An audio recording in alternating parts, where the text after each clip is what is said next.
kudhawaad 100 qofood ayaa ka anbabaxay magaalada Johannesburg ee dalka Koonfur Afrika iyagoo ku wajahan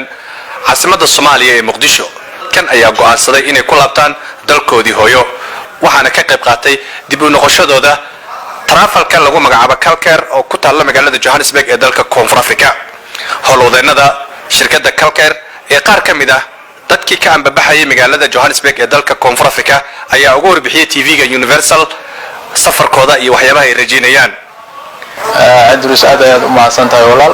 وعن قوة الجنة جبادي عم بفتانكي دتك كلها بنا وطن كذا المداين وسوق عادتي إن عوشاني أن سوق جبينه ما أنت جبادي يا مرنا الحمد لله وعن هذا ما دعلين هنا أنت كتب عادتي هو الرئيس فاردا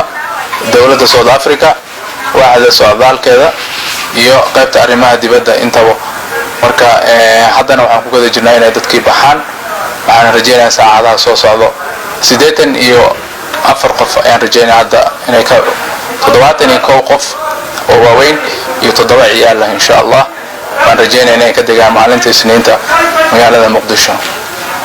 markii bandowga lagu soo rido wadanka Koonfur Afrika ilaa ay hadda ma safarkii ugu horeeyay ee Soomaaliya ee ka anbabaxay dalkana safarka ayaa jiray waa safarkii ugu horeeyay ee dadka Soomaalida ku dhibaataysan wadankani ay ugu laabanayaan wadankooda ilaa ay waxay soo qaadatay ugu badnaan 20 bari inaan ku diyaarino safarka waana safarkii ugu horeeyay insha Allah waxaan rajeynaynaa safar kale inay ku xigi doonaan sida ula socoto wadanka waxa bandow u saarnay laga bilaabo 27 bishii saddexaad ilaa hadda xalayta oo iyadana lagu sii daray bandowgii in dib loo dhinaca xuduudada ay xiran yihiin marka waxaan rajeynaynaa safar kale inaan diyaarin waxaan nahay agency ugu horeeyay oo Soomaaliyeed ama andho East Africa wadamada la isku dhaho East Africa ama Kenya haato Ethiopia Uganda waxaan nahay dadkii East Africaanka oo ugu horeeyay agency furo qaasatan Soomaalida mid ka mid ah muwaadiniinta Soomaaliyeed ee ka anbabaxay magaalada Johannesburg ee dalka Koonfur Afrika ayaan dhowr su'aal ka weydiin doonaa waxyaabaha u fududeeyay safarkooda iyo dadka doorka ku lahaa marka hore magacaada ku bilow Darato Ibrahim Maxamuud Cali Soomaali yiraahdaa gaar ahaan South African jooga safaranahay insha Allah Ilaahay anagu guuleeyo meeqa sano ee wadanka joogtay sharci ma ku haysatay sharci ma haysan meel kasta oo tagana sharci waa leeyahay diiday wax sharci ma haysto waxa hadda aan ku baxayna waa wax la sameeyay oo ii sameeyay safaaradda Soomaaliya South Africa gaar ahaan Johannesburg ay sameeyeen inaan ku baxan doonaya magacaygu waa Xasan Cabdirasaaq Maxamuud waxaan kamid wadankan sanadkii hore dhamaadkiisii imikana hadda waxaan rabaa inaan ka laabto oo aan dalkii hooyo u laabto wadankan markaan imid waxaan kala kulmay caqabado fara badan waxa kamid ahaa sharci la'aan baa kamid ah wax sharci wadankan hadda waa joojiyeen sharciga refujiga qaxootiga waa joojiyeen sidoo kale haddii aad shaqo aadaadid oo locationadii iyo duurka aadaadid dil iyo boobkii